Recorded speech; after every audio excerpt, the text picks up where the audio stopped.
Йыраты зашить майялынан. Буда, иркан. Чаваш челги бурчухне тенже путмейн. Кодаму мелис, истяму И туган тел, и матур тел, әткәм әнкәмнең теле.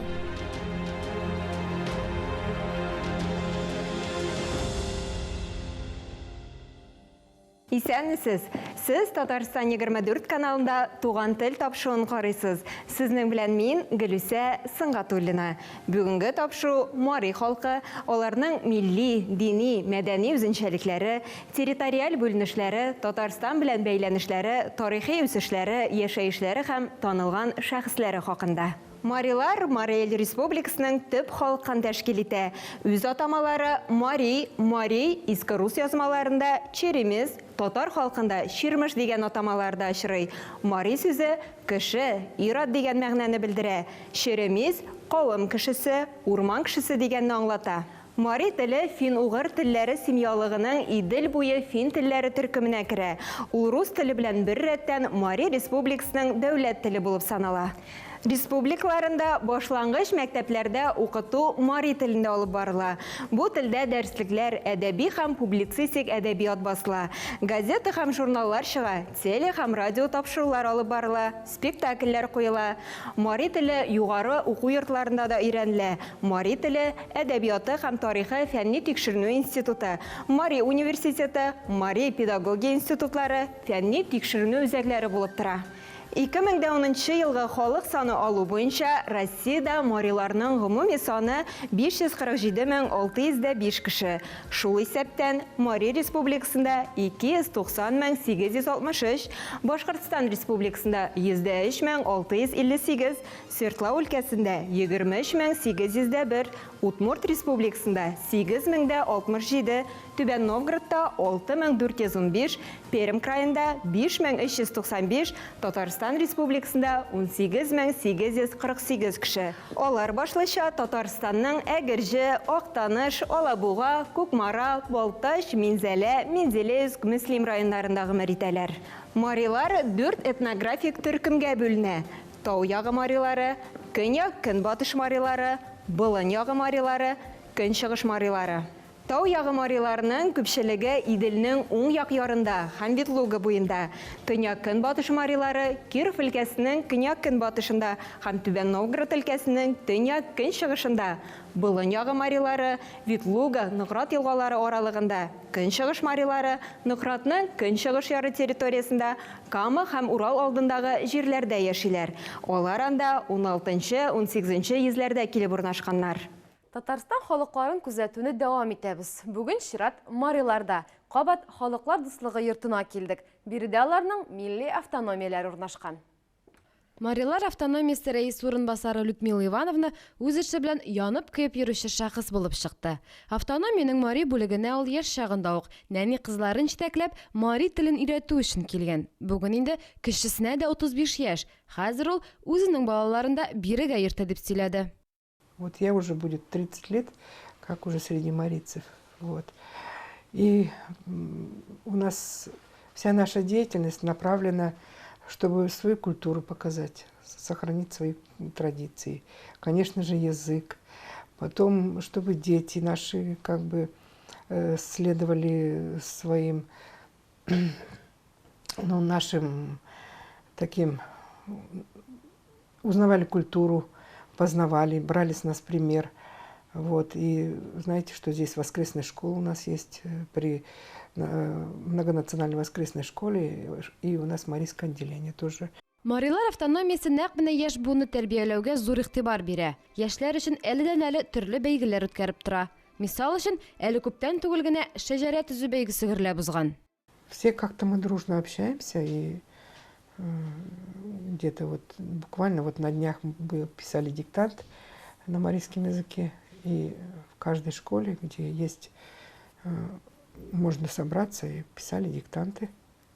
Ну и, конечно, наша задача еще, знаете, вот в чем? Я считаю, что наиболее важная задача сейчас в современном мире интернет-пространство. Как-то это охватывать, потому что там, наверное, через это идет общение с марийцами, потому что людям интересно, они все познают, потом читают на родном языке. Вот. И у нас есть свои соцсети где-то. Вот. И Мариц Казань официальная группа ВКонтакте. Потом у нас Инстаграм Мариц Казани тоже. Мариларның ойышуы һәм үсешендә болгарлар, соңрак татарлар, яңа дәвердә руслар белән этно-мәдәни багланышлар зур роль уйный. Болын ягы мариларның көнчыгыш төркемнәренә төрки күршеләрнең йогынтысы зур була. Аларның бер өлеше хәтта ислам динен кабул итә. Төньяк көнбатыш һәм тау ягы мариларында руслар йогынтысы шактый чагыла. Мариларда шулай ук чуаш мәдәнияте һәм көнкүреше белән охшашлыклар бар. Бу беренче чиратта тау ягы мариларында һәм Болын ягы мариларының көньяк төркемендә сизелә. 19-нчы йөз ахырында, 20-нчы йөз башында мариларда милли үзаң үсеше күзәтелә. 1907 елда мари телендә беренче вакытлы басма еллык марла календарь, ягъни мари календаре басыла. 1915 елда беренче мари газетасы нәшер ителә башлый. 19-нчы йөз ахырында аз санлы милли интеллигенция башлыча укытучылардан гыйбарәт була. Аларның агарту эшчәнлеге һәм төбәкне өйрәнү юнәлешендәге беренче тикшерүләре мари халкының тарихы, этнографиясе, теле һәм фольклоры буенча материаллар җыю һәм бастырып чыгару этнос үсешендә зур роль уйный. Татарстанда марилар башка милләтләр белән үзара бирегеп, дус тату мөнәсәбәттә гомер кичерә. 1998 елдан Татарстан Республикасында мариларның милли мәдәни автономиясе эшли. Аның төп бурычы Татарстан Республикасында яшәүче мари халкының мәдәни традицияларын саклау һәм яңарту. 2011 елда Казанда Татарстан Республикасы мариларының беренче съезды узды. Татарстанда шулай ук мариларның милли бәйрәмнәре, мәсәлән, Симак бәйрәме дә уздырылып килә. Симак мари халкының иң яраткан һәм иң мөһим бәйрәмнәренең берсе. Ул җәй башында үткәрелә. Бәйрәмнең нигезендә вакыйлыкка күчкән туганнарны, якыннарны искә алу, алардан хәер-фатиха сорау ята. Мари теле сүзлеген ачсаң, анда татар теленнән алынган сүзләрне шактый очратырга мөмкин. Кайберләренә мисаллар китерик. Кагаз, кагаз, алан, алан, болын. Мунча, мунча, кивет, кибет, бакча, бакча, шырпы, шырпы, шырык, сарык, ыкса, акча, пайрым, бәйрәм, кава, хава һәм башкалар.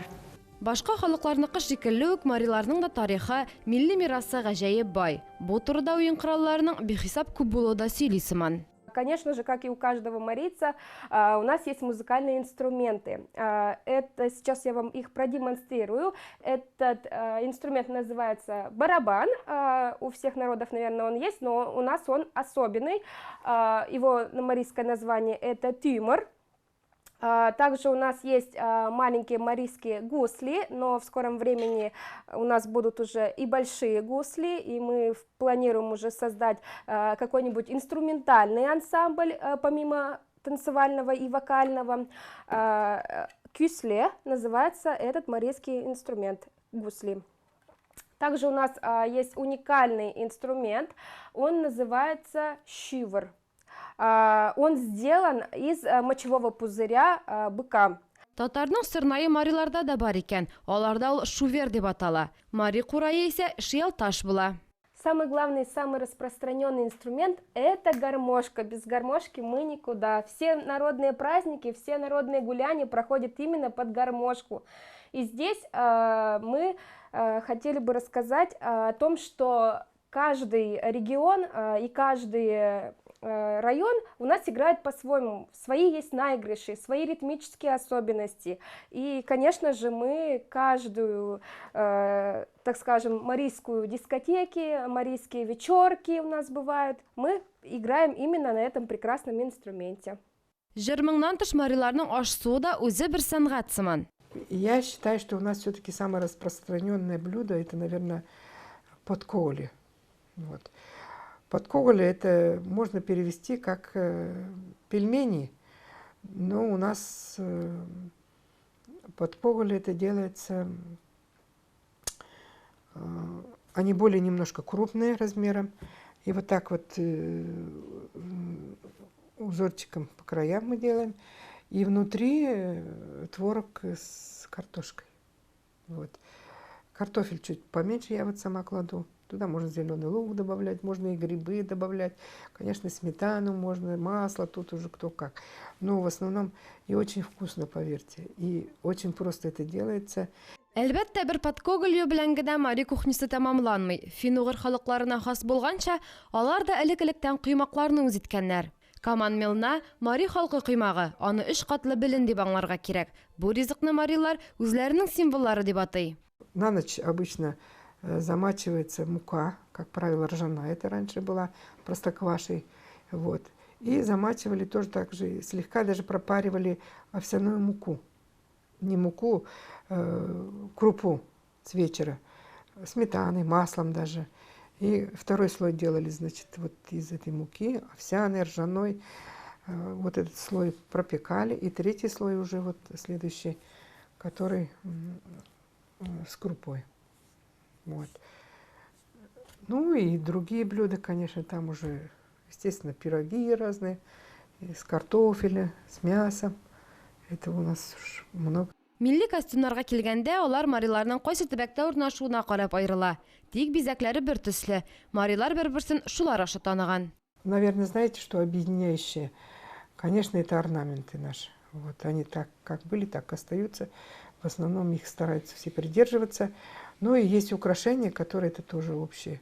Потому что звон монет, серебра, это для чего? Это чтобы отпугивать вот это как бы такую отрицательную энергию. В старину, наверное, говорили злых духов. Вот. Потом у нас есть украшения ракушки каури. Ну, вот, может, видели?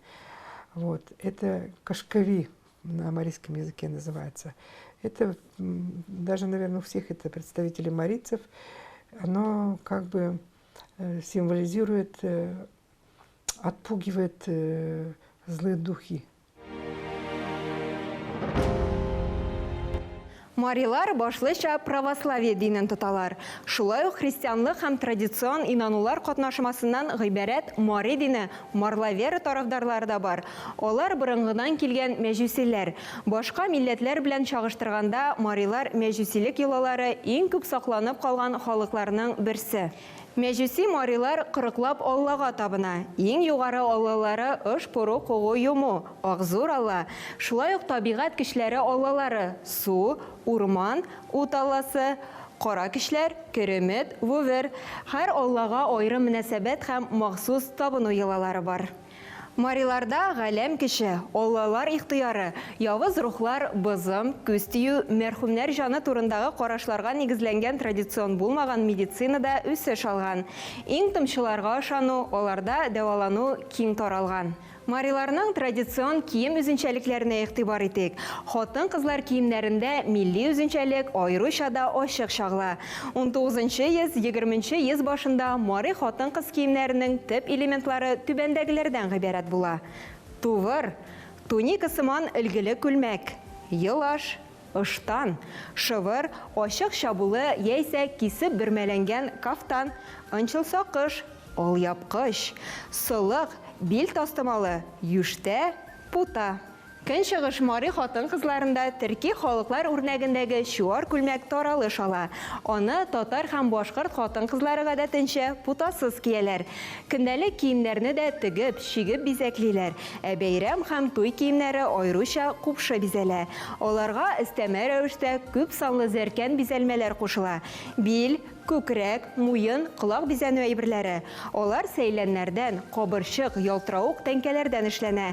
Шулай ук төрле көмеш беләзек һәм йөзекләр кию гадәте дә яшәп килә. Мариларның традицион ризыкларын да барлык.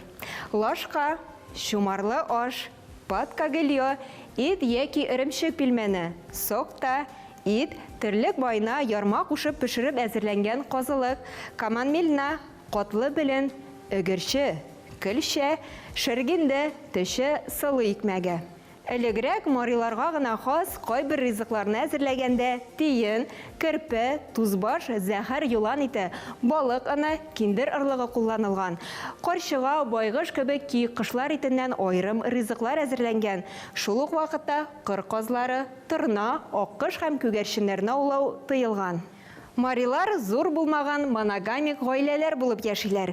Әмма бүленеп чыкмаган 3-4 буын якын туганнарны берләштергән зур гаиләләрдә очрый.